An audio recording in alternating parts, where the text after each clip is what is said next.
Pesona Provinsi Kepulauan Bangka Belitung terkenal dengan keindahan pantai dan nilai sejarahnya.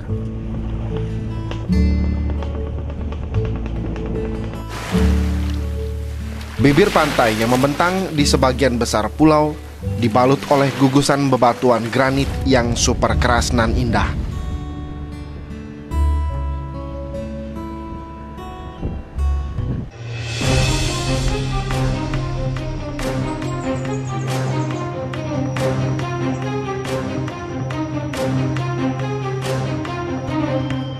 Namun siapa sangka pemandangan indah di hilir ini bertolak belakang dengan kondisi daratan dan hulu yang semakin goyah dan rentan terhadap bencana.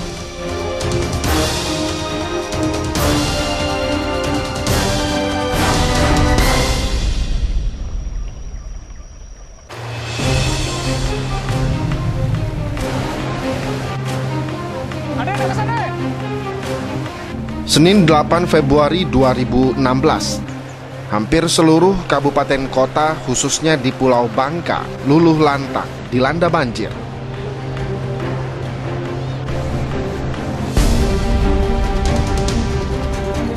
Banjir besar yang kembali terulang sejak tragedi banjir yang pernah menerjang negeri Melayu ini di tahun 1986 lalu.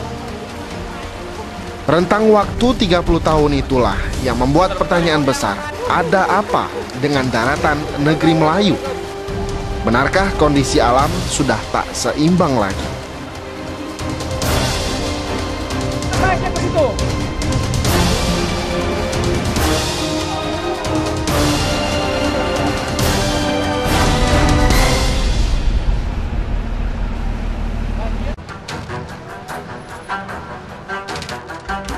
Badan Penanggulangan Bencana Daerah Provinsi Kepulauan Bangka Belitung pada Selasa 9 Februari mencatat ada 4.000 lebih warga di Pulau Bangka mengungsi akibat banjir besar yang menyerang Kota Pangkal Pinang, Kabupaten Bangka, Bangka Tengah, Bangka Selatan, dan Kabupaten Bangka Barat.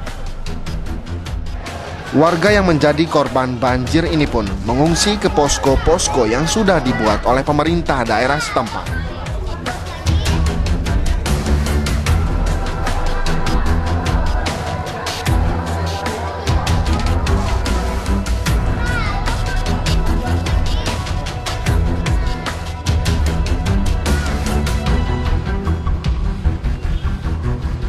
Titik terparah musibah banjir terjadi di Kota Pangkal Pinang.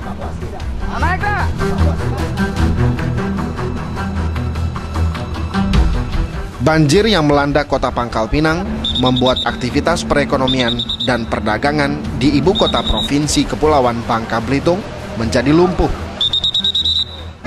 Tak hanya itu, sejumlah infrastruktur mengalami kerusakan, seperti saluran air dan jembatan, fasilitas dan sarana pemerintahan, ribuan rumah warga, belum lagi kerugian materi dan harta benda yang dialami oleh warga korban banjir.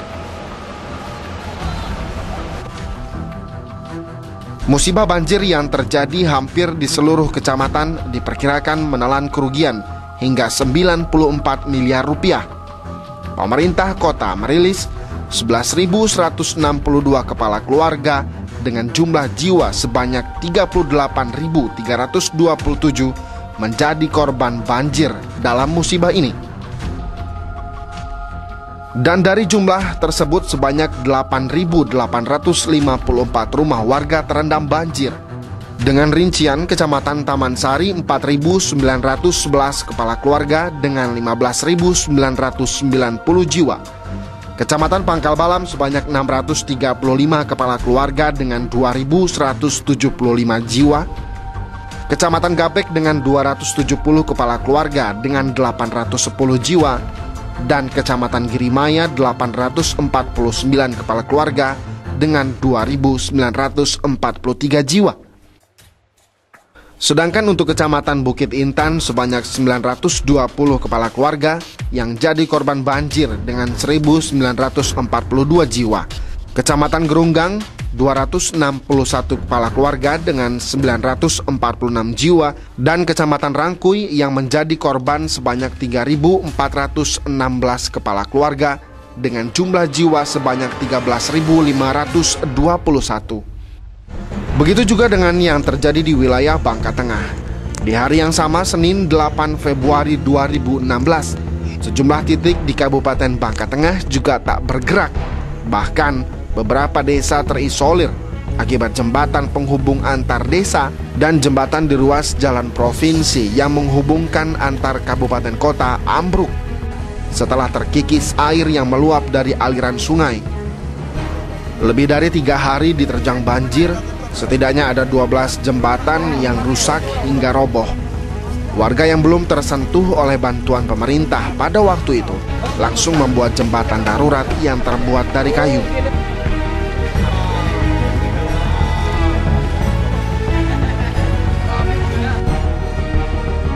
Hanya 2 hari, hujan mengguyur hampir seluruh wilayah di Provinsi Kepulauan Bangka Belitung, khususnya Pangkal Pinang dan Kabupaten Bangka Tengah, dengan durasi waktu sekitar 20 jam per hari.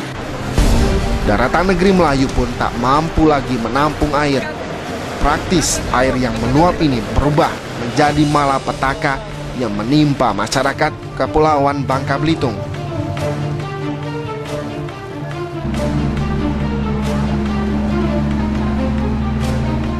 Badan Meteorologi, Klimatologi, dan Geofisika mencatat banjir yang melanda Bangka Belitung akibat curah hujan yang terjadi pada tanggal 7 dan 8 Februari 2016 tergolong tinggi atau dengan akumulasi mencapai 290-an mm.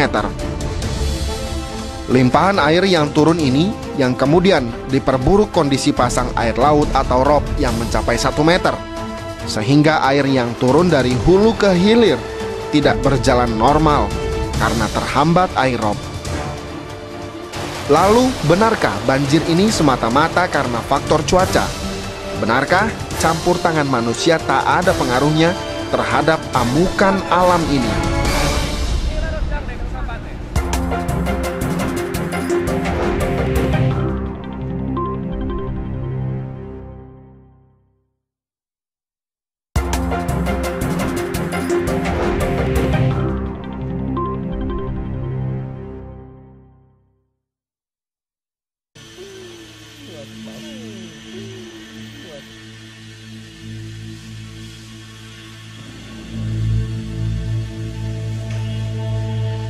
Pemerintah Provinsi Kepulauan Bangka Belitung melalui Dinas Kehutanan mendata total lahan kritis mencapai 201.067 hektar. Dan faktor kerusakan lingkungan inilah yang turut menyumbang minimnya wilayah resapan air, sehingga bumi Laskar Pelangi ini tak maksimal lagi dalam menyerap air hujan. Ya, yang cukup kita rasakan saat ini yaitu yang kemarin ada bencana banjir itu ya. Bencana banjir memang banyak faktor yang mempengaruhi. Yang paling utama di sana adalah karena menyempitnya media-media aliran air yang merupakan media untuk menyalurkan air dari permukaan ke wilayah laut gitu ya. Itu sampai saat ini sudah mengalami penyempitan baik ruang lebarnya maupun kedalamannya, dan itu harus kita perbaiki bersama. Kemudian bukaan lahan yang tidak disertai dengan revegetasi itu ya, menimbulkan erosi dan pengikisan tanah-tanah yang kemudian sedimen tersebut masuk ke wilayah perairan dan itu menyebabkan kedangkalan gitu ya. Kemudian lagi ada kegiatan-kegiatan masyarakat, pembangunan mungkin yang menimbun rawa-rawa yang merupakan fungsi resapan air, itu harus kita jaga bersama, jangan sampai itu kita laksanakan karena itu merupakan tempat air untuk menyerap ke lingkungan sekitarnya. Iya, sangat berkontribusi besar ya dengan peristiwa banjir yang kemarin terjadi hampir di seluruh kabupaten kota di Bangka Belitung. Jadi ketika hutan sudah tidak bisa lagi berfungsi dengan baik karena diekstrak atau dibongkar untuk pertambangan timah maupun perkebunan sawit skala besar, maka beberapa temuan juga ada kawasan-kawasan gambut juga sudah dikonversi. Kita tahu bahwa kawasan gambut dan lahan basah itu berfungsi sebagai daerah resapan air atau kolam retensi alamiah. Nah, ini kalau dia diganggu maka bencana salah satunya banjir itu ditimbulkan dari keseimbangan ekosistem yang sudah tidak baik lagi. Jika merunut prosesi mengalirnya air di Pangkal Pinang dan Bangka Tengah, keberadaan Gunung Mangkol di perbatasan antara kota Pangkal Pinang dan Bangka Tengah memiliki peran yang sangat vital. Namun nyatanya, Gunung Mangkol yang berstatus hutan konservasi yang juga menjadi hulu dari daerah aliran sungai atau das Batu Rusa Cerucuk serta menjadi penyangga resapan air di Pulau Bangka justru kini kondisinya memprihatinkan.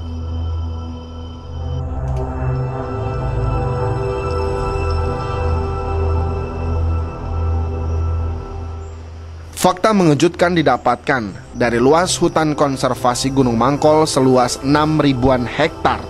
Hampir 80%-nya rusak parah.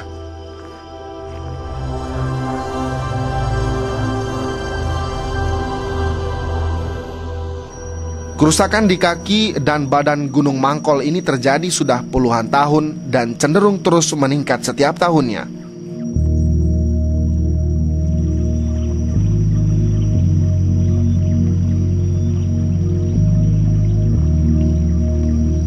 Parahnya, kerusakan ini dilakukan langsung oleh warga sekitar, mulai dari perambahan dengan bercocok tanam dan berladang tanaman komoditi seperti lada,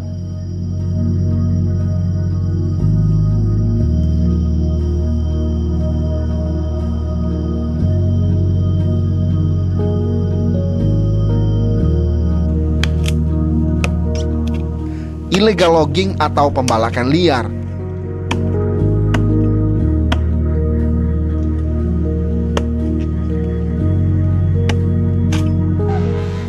serta illegal mining atau pertambangan timah ilegal.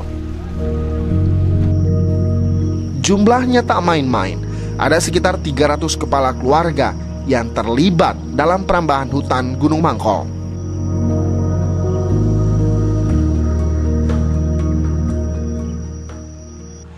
Kalau kita bicara case Mangkol, betul. Mangkol masih di 3 kegiatan ilegal itu masih berjalan. Illegal logging, orang ngambil kayu di situ bagus, masih ada. Dulu itu daerah pengembangan nyatoh yang jadi tanaman khas kita. Banyak ditebang di belakang maaf kalau saya sebut perusahaan di belakang khas itu. Juga illegal mining. Nambang di situ. Kenapa? Karena mungkin potensi tambangnya memang tinggi. Kenapa tinggi? Karena memang belum pernah digarap dulu kan. Tempat lain habis di situ dijaga karena hutan konservasi jadi inceran. Kami baru-baru ini operasi. Kita dapat 18 alat besar, coba. 18 bukan sedikit, dan ini sedang kita amankan. Kita persuasif, pembinaan, tapi kalau tidak bisa dibina ya kita teruskan secara hukum. Hutan konservasi Mangkol yang merupakan kewenangan dan wilayah kerja kami BKSDA, dalam hal ini BKSDA Sumsel, itu mempunyai luas 6.009 hektar, itu sesuai dengan SK penunjukan dari Menteri Kehutanan 798 sebagai kawasan suaka alam dan kawasan pelestarian alam. Saat ini kondisinya berdasarkan pengamatan kami di lapangan tuh 80% hancur.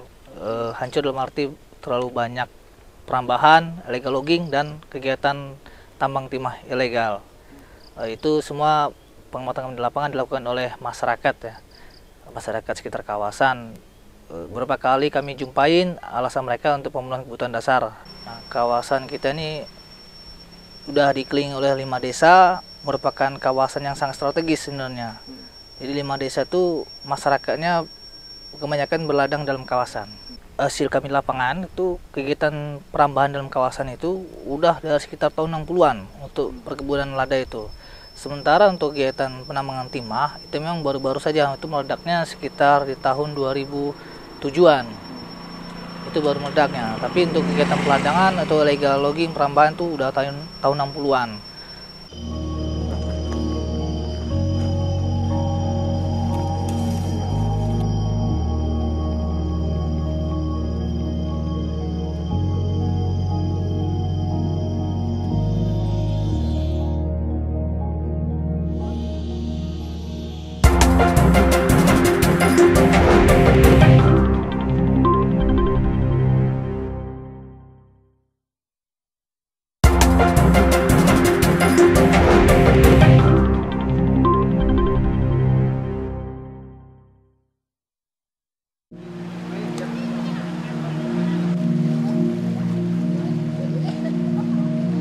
Petaka banjir awal tahun ini tak akan mungkin terjadi tanpa sebab musabab. Ulah tangan manusia juga disinyalir menjadi faktor paling berpengaruh terhadap keseimbangan alam.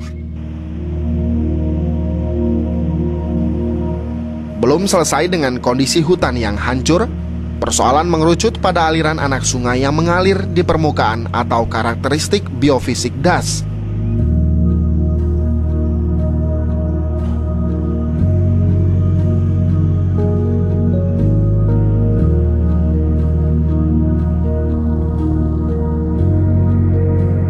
Balai Pengelola Daerah Aliran Sungai BPDAS menyebut banjir sebagian besar terjadi karena aliran subdas Rangkui Pedindang, wilayah Das Batu Rusa yang meluap.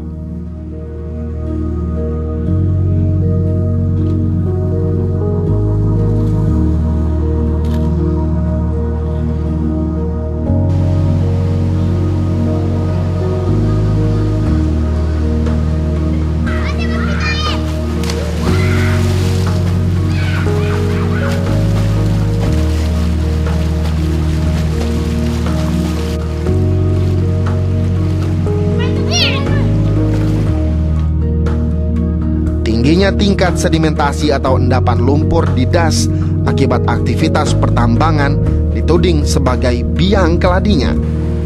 Karena air yang seharusnya mengalir secara normal justru terhambat akibat dangkalnya aliran sungai. Kita lihat bencana banjir pada bulan Februari kemarin, sebagian besar kondisi banjir itu ada di Das Batu Rusa. Kami dari BPDAS Batu Rusa Cerucuk sebagai UPT Kementerian Lingkungan Hidup dan Kehutanan telah mencoba menganalisis ada 159 das yang kondisinya rusak dengan luasan sekitar 581.000 hektar. Sementara ada 274 das yang kondisinya masih harus kita pertahankan supaya tidak mengalami kerusakan. Di Das Batu Rusa kita bagi menjadi 15 sub daerah aliran sungai atau subdas. Kondisi banjir kemarin tanggal 8 tanggal 9 itu ada di subdas Pedindang dan Rangkui. Itu yang paling parah, yaitu yang pas di Kampung Bintang, kemudian ada di Jalan Jenderal Sudirman, ada di Paret Lalang, kemudian ada di Sumberjo ya. Itulah salah satu bagian hilir dari subdas Rangkui Pedindang. Perkiraan kami ada perubahan aliran, sedimentasi tentu. Kemudian perubahan aliran sungai juga membuat air tidak segera nyampe ke laut gitu. Jadi itu juga salah satu yang kaitan dengan das. Jadi memang ada pengundulan hutan, kemudian mungkin ada perubahan alur sungai kalau ada terkait dengan penambangan, lalu sedimentasi. Nah, sedimentasi bukan karena penambangan saja, pembukaan lahan untuk perkebunan rakyat itu juga sama saja, itu juga membuat sedimentasi karena tutupannya berkurang. Kalau ada air, ya airnya tinggal ngalir saja, run off atau limpasan, jadi tambah banyak, lalu juga menggerus karena permukaan tanah nggak ada tumbuhan kan, jadi itu juga membuat sedimentasi. Kemudian yang tadi saya katakan juga ada perubahan alur sungai juga, jadi besar di hulu kemudian menyempit di hilir, itu juga membuat air tinggi selain tadi faktor klimat. Jadi saya kira banyak faktor yang membuat seperti itu.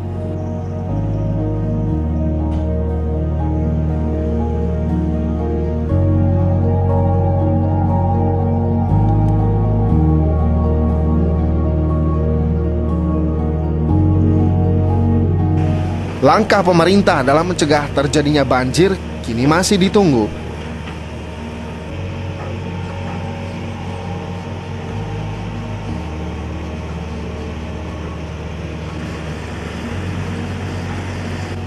Sejak terjadinya banjir, pemerintah merencanakan untuk mengeruk sungai dalam program normalisasi sungai. Namun sayangnya normalisasi sungai hingga saat ini belum juga dilakukan. Padahal anomali cuaca bisa saja kembali terjadi, terlebih jika kondisi air laut kembali pasang.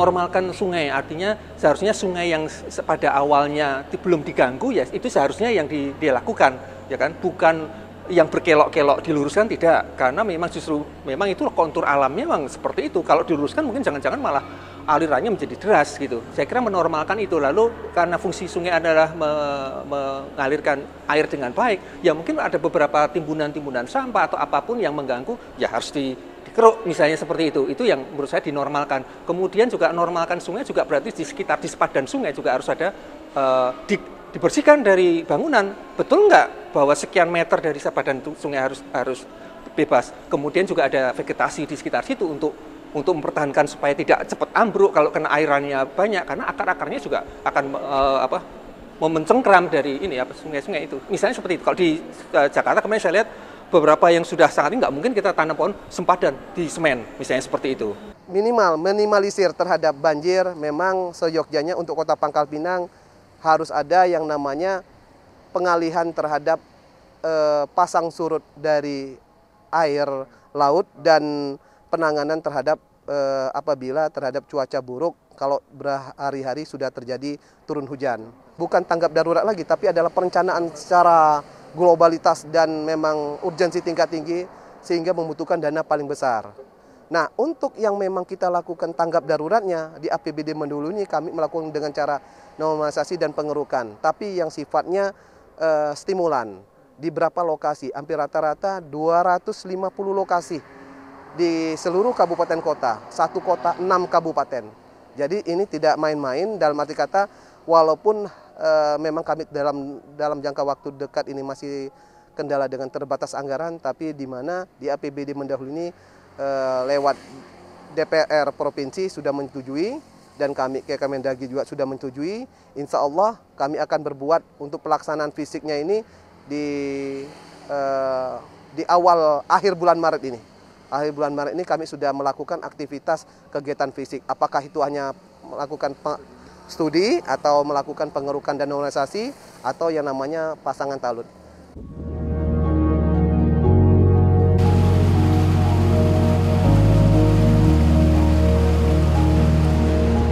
Normalisasi sungai sejatinya menjadi langkah reaktif yang ditempuh pemerintah dalam menangani persoalan banjir.